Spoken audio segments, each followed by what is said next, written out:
My name is Jonathan. I've never felt such intense anger in my life before. This anger is something no one should ever experience. At that moment, I had a strong urge to physically do bad things to people. You might be wondering what caused this rage in me. Let me explain. It all began about 5 weeks ago when my wife and I noticed a significant change in her behavior, like a chameleon's transformation. She started showing a lack of closeness, even the usual actions between a husband and wife. This sudden change made me suspicious, as my past experiences with my ex-girlfriend had taught me some tough lessons about trust and truth. Interestingly, I had never mentioned the first girl in my life before, and I doubted that revealing it would have made any difference. As her behavior continued to change in the second week, I felt the need to investigate further. Unlike those who seek outside help for their problems, I'm not someone who relies on others. I prefer to solve my problems on my own. So during my lunch break, I discreetly followed her from work. To my surprise, she parked at a motel and entered room 104. My gut told me she was cheating on me. It didn't make sense because her job didn't involve client interactions, and she worked in the accounting department. Discovering her infidelity hurt, but not as much as the emotional stress I'd already endured from her insults and rejections. The person she was having an affair with turned out to be a colleague, even though they worked in different departments. There were rumors that he was moving up the ranks in the company. For 2 weeks, I thought about various ways to solve the problem. Eventually, I decided on a direct approach to avoid spending money confirming what I already suspected. I waited patiently for the moment. I knew she was with another man behind that door. Despite the strong temptation to confront her violently, I reminded myself not to resort to cruelty. My main goal was to gather evidence. In my current emotional state, I still had the option to take legal action for the loss of love, which would have serious consequences for both my wife and her employer. I had a feeling that the man she was involved with was on the brink of a downfall, and events would unfold accordingly. My main task was to gather the necessary evidence and serve divorce papers to my soon-to-be ex-wife. At the same time, the locks in our house were being changed by a locksmith I had hired earlier. I had also organized our finances for an equal division, and I canceled all our credit cards.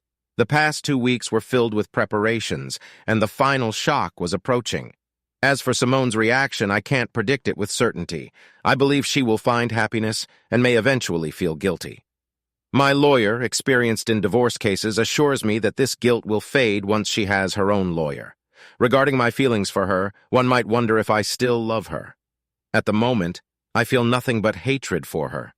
Yet I struggle internally, wondering if she genuinely loves me or if her actions are a mistake in resolving the issue. I have a faint hope of restoring our relationship, but logically, I know it's unlikely. I can't accept a wife who betrayed my trust through infidelity. My confidence in her is completely shattered, and the love I still have for her is a remnant of struggling to cope with this rapid change. The motel manager gave me the room key after I handed him a $100 bill and promised not to disturb the peace. Even though my wife and her lover chose this place for their secret meetings, I don't blame the manager. He seems like a genuinely nice person. Interestingly, he mentioned his ex-wife, and there were certain similarities in our situations. I quietly opened the door with the key, entered the room, and left it slightly ajar. I grabbed a digital camera, thankful for receiving it as a birthday gift 3 months ago. I admired its quality, but was quickly captivated by the scene before me. She was pleading with the man to let her go, and he was visibly angry as he tried to get up. I decided to capture the evidence, taking a few more pictures as I witnessed her suffering.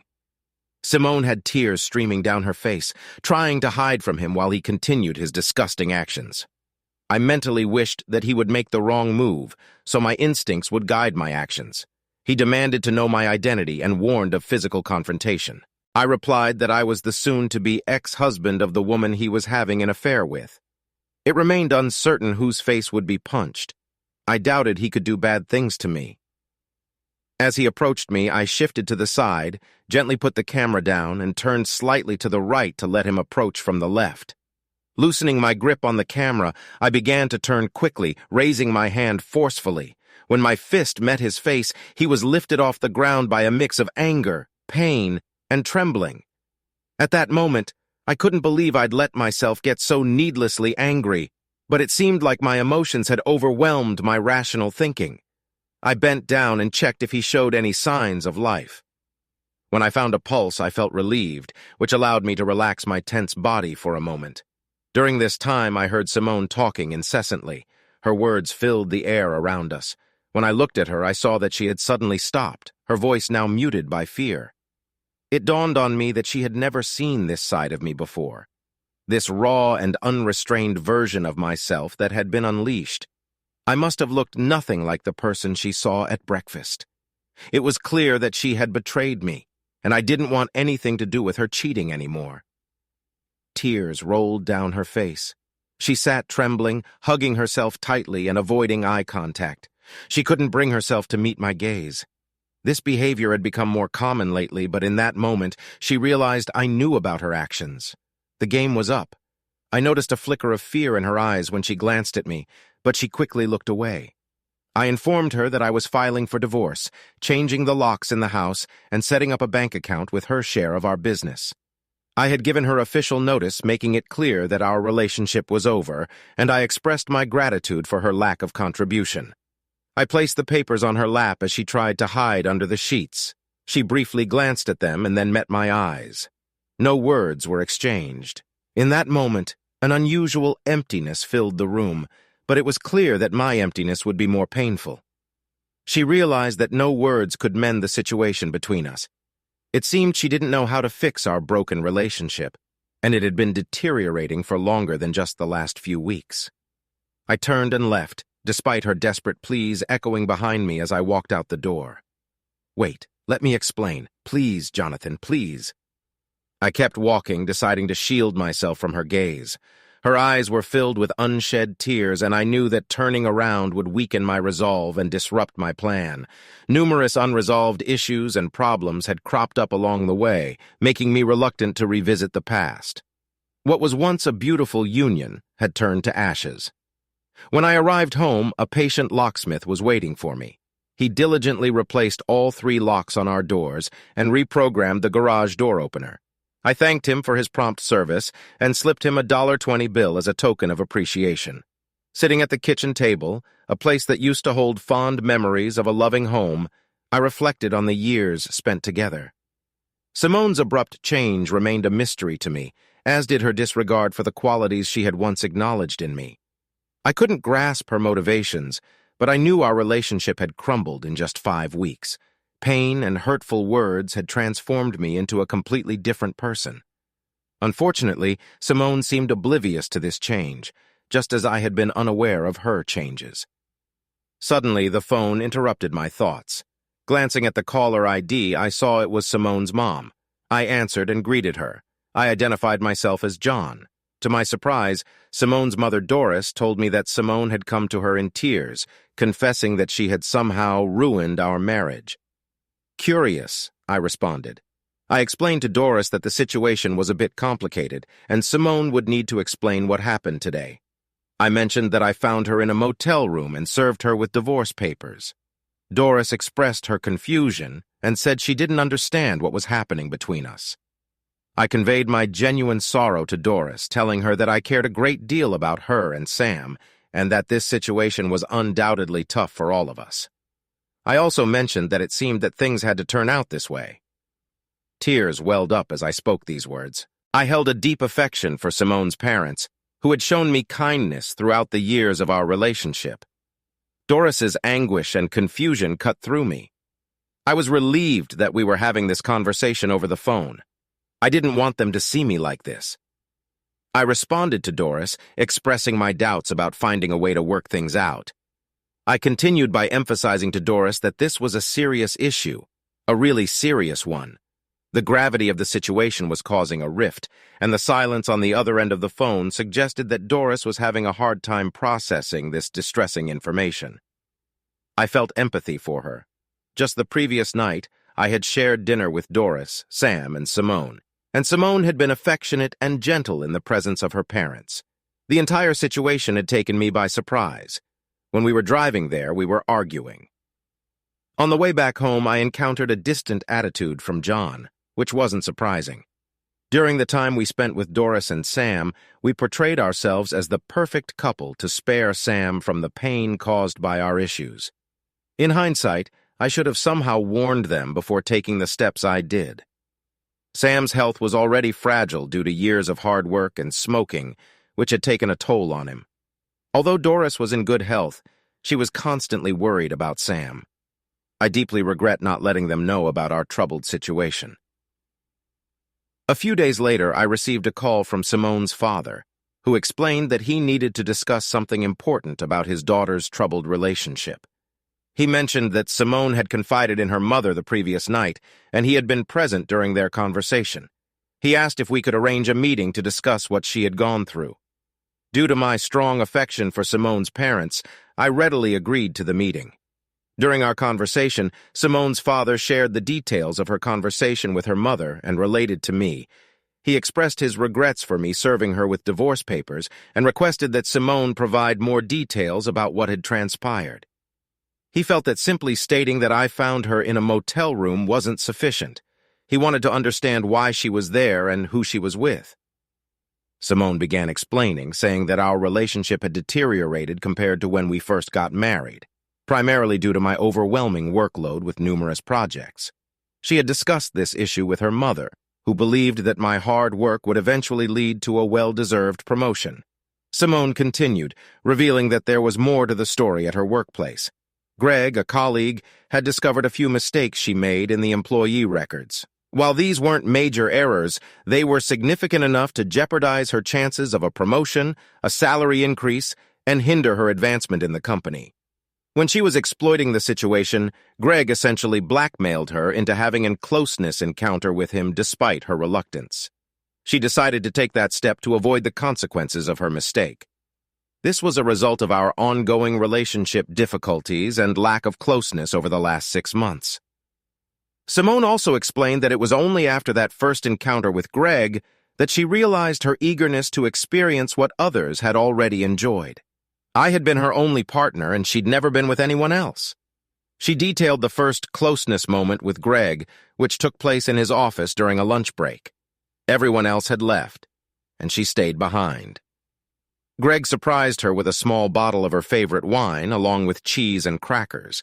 She noted that typically, lunch breaks lasted an hour, and everyone would go to nearby restaurants or street vendors for food. However, she preferred a quick snack from a food cart and going to the park, and surprisingly, no one noticed their absence. Simone shared that Greg turned out to be much kinder than her initial impression of him as a stern blackmailer. This meeting marked a turning point for me, causing me to let go of my preconceived notions about him. Although I knew it was morally wrong, I found myself desiring more of those forbidden moments.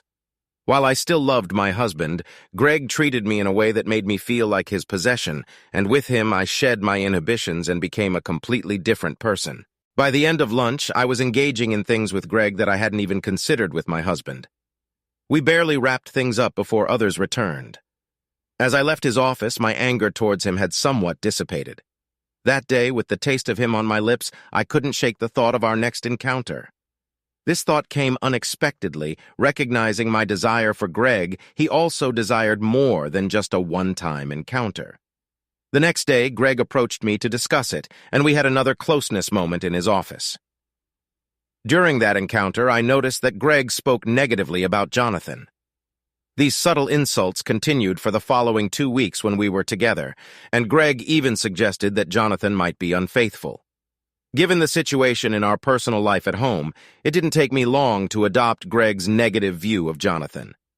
In the weeks that followed, I noticed myself starting to criticize and belittle Jonathan in front of everyone, except for you and Dad. Deep down, I was afraid that you both would catch on to my behavior, so I tried to keep up the appearance of a devoted and loving wife when you and your father were around. But as time passed and our meetings at the motel became more frequent, my relationship with Jonathan deteriorated, while my relationship with Greg transformed from a simple closeness affair into a full-blown romance.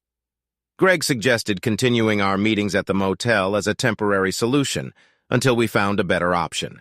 He explained that his wife was becoming suspicious, possibly because someone at work mentioned how often we were seen together. Even though we worked in different departments, there was no talk of parting from our spouses. Our meetings were purely for physical closeness.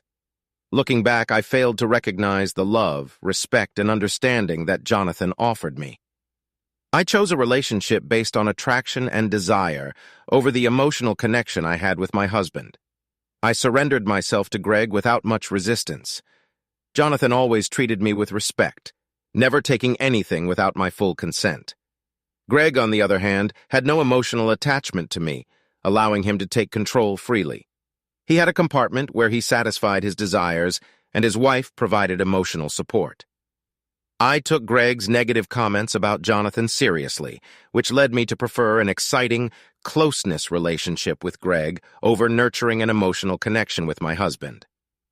Looking back, I realized that 10 weeks ago, I made the gravest mistake of my life, and sadly, it's no longer possible to undo it. When Jonathan entered the room on that fateful day, I was shocked and tried to hide desperately. I pleaded with Greg to stop, but when Greg finally stepped back and left the bed, I looked into Jonathan's eyes and saw a complete stranger in him. His behavior was tense and unusual. Without saying a word, Jonathan began taking pictures of us, and Greg, muttering something unintelligible, carelessly placed the digital camera on the nearby table. I was completely shocked by what happened next. Greg, consumed by anger, aggressively attacked Jonathan. But moments later, I saw Greg thrown into the air and collapsing on his back. I met Jonathan's eyes and shame overwhelmed me, making it impossible to maintain eye contact. I tried to shield myself from the situation, covering myself with a sheet in an attempt to hide. At that moment, Jonathan used hurtful words, calling me corrupt, and casually placed several folded papers on the bed. In the midst of all this chaos, I heard that I had been served with divorce papers. My eyes remained fixed on the sheets, and I couldn't grasp that my husband's anger would soon be directed at me. Fear and humiliation coursed through my veins, making me tremble and feel vulnerable.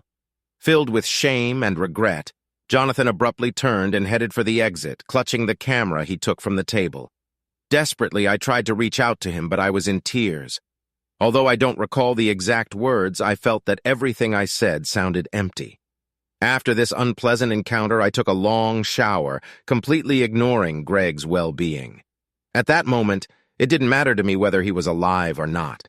Soon, the motel manager peered into the room and said that Jonathan had purchased a key from him. The manager's disdainful look made me feel like I was beneath him. He spoke about how he found his wife with another man, much like my situation with Jonathan, and that was the main reason he gave Jonathan the key. He didn't need to explain it directly. I understood everything. I had made a colossal mistake. I foolishly lost the most precious thing in my life because I got carried away by a fleeting affair, believing it was something extraordinary. The next day I went to work, and 3 men were waiting for me in my office. The president, the HR manager, and what I assumed was the company's lawyer. They wanted to avoid legal problems, so they offered me a settlement and let me go. It was an unpleasant situation, but at least it was over. Greg and I no longer communicated after that. It became clear that our relationship was built on deception and manipulation. I learned a tough lesson and vowed never to let anyone take advantage of me like that again. When I left the office, I felt a sense of relief. I might have lost my job, but I had regained my self-respect. From that day on, I resolved to be more cautious and selective about the people I allowed into my life. As for Greg, he would forever serve as a painful reminder of a chapter in my life that I was glad to leave behind. I received a severance package, and that was it. Greg was escorted out of the building by security and handed over to the police. It turned out he was involved in several other serious cases that came to light during the investigation. Greg had significant legal problems, including theft from the company through various means such as embezzlement and falsifying business trip receipts. These actions added up to a grand theft charge. As a result, Greg's wife decided to leave him. After a difficult decision, they moved with their 3 children to her parents on the East Coast. Meanwhile, Greg remained in jail awaiting trial. Initially, I was asked to testify, but after discussions with the district attorney's office, it was clear that my testimony could do more bad things than good. So they decided not to involve me in the trial. Afterward, Greg's attorney approached me, seeking my testimony to support his client. However, as I recounted the details of how Greg had coerced me into a closeness relationship and manipulated my marriage, the attorney also concluded that my testimony wouldn't be helpful in court. Simone expressed her regret, saying, "Mom, I can't believe I messed up like this." Her mother responded sternly, telling Simone that she had made an incredibly serious mistake. She explained that Simone had not only let down her parents and herself, but had also betrayed her husband, hitting rock bottom. Despite all this, her mother conveyed that she still loved Simone because she's her daughter, but she had lost all respect for her. Sam told me that Doris and he had allowed Simone to stay with them. His voice carried a tone of complete confusion. Hearing this news brought tears to my eyes. I felt for these genuinely good people who found themselves entangled in this unfortunate situation. In retrospect, I had hesitated to inform Simone's parents because I knew it might lead to her getting a warning that could hinder me from gathering the necessary evidence. However, the photos I had didn't hold the key to the court case unless her lawyer decided to take an adversarial approach. In that scenario, I had 6 reliable witnesses prepared to testify about their involvement. Although I used the term affair cautiously, it remained unclear whether Simone genuinely loved this guy or if she willingly engaged in this situation from the very start. This ambiguity was connected to her father's previous remarks, suggesting that Greg had a certain level of influence over Simone right from the beginning of their relationship. Meanwhile, my attorney was handling the case with Simone's employer. As I got ready for a visit to the motel room, my lawyer had already filed the case in court. Surprisingly, within just 20 minutes, he was on the phone with the company's legal department. Their response was mixed, initially delighted, and then in denial. Naturally, the conversation took a different turn when he mentioned the affidavit. Suddenly, the company's stance on the issue shifted completely. Based on the information my lawyer shared, it was highly likely that Simone, her lover, and all others involved would be dismissed from their jobs the next day, unless they could provide a reasonable explanation for their actions. I personally understood that the case against Greg for alienation of affection had significantly strengthened due to his employer's response. We had affidavits from 3 of his colleagues and 1 from her, all attesting to their clandestine activities during work hours. The company's higher-ups had suspected their actions in secret, but hadn't confronted them. We had sworn statements from the motel owner and the cleaning lady, totaling 6 witnesses. Additionally, I had photographic evidence confirming closeness activity during work hours. Their motel visits were to avoid drawing the attention of colleagues, as Greg noticed their behavior was becoming too conspicuous. He was well-versed in the company's workplace relations policy. My attorney gathered a substantial amount of information, and we even had a printed copy of their company's ethics, actions, and workplace relations policy. It was during this time that I discovered Simone's affair, which had lasted just over 5 weeks before I became suspicious. By the time I encountered them at the motel, Simone had been unfaithful to me for 10 weeks. The revelation of their affair 5 weeks prior was an incredibly challenging period in my life, and was one of 3 similar moments that stirred strong emotions in me. I genuinely hoped I'd never go through such an experience again. When I left the motel room that day, I felt a sense of calm like I had never felt before. Simone lay on the bed, tears streaming down her face, while Greg remained unconscious on the floor. In the hallway, the motel manager approached me. As he handed me the key, he placed a reassuring hand on my shoulder.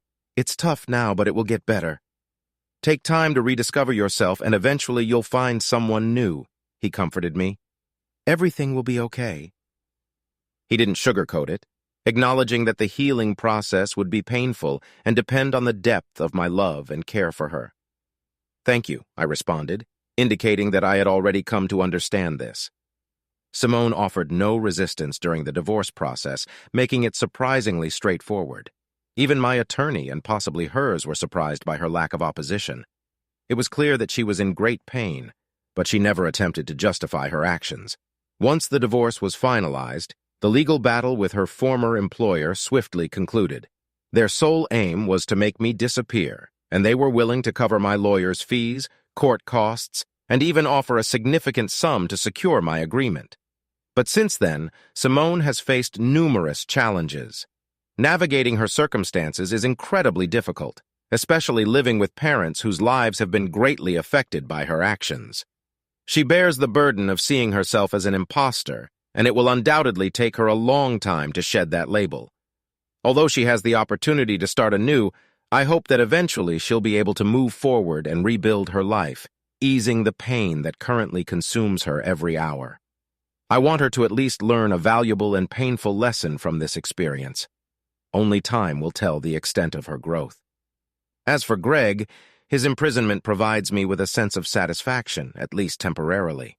Maybe now he'll have the opportunity to experience different forms of closeness, hopefully this time from the recipient side.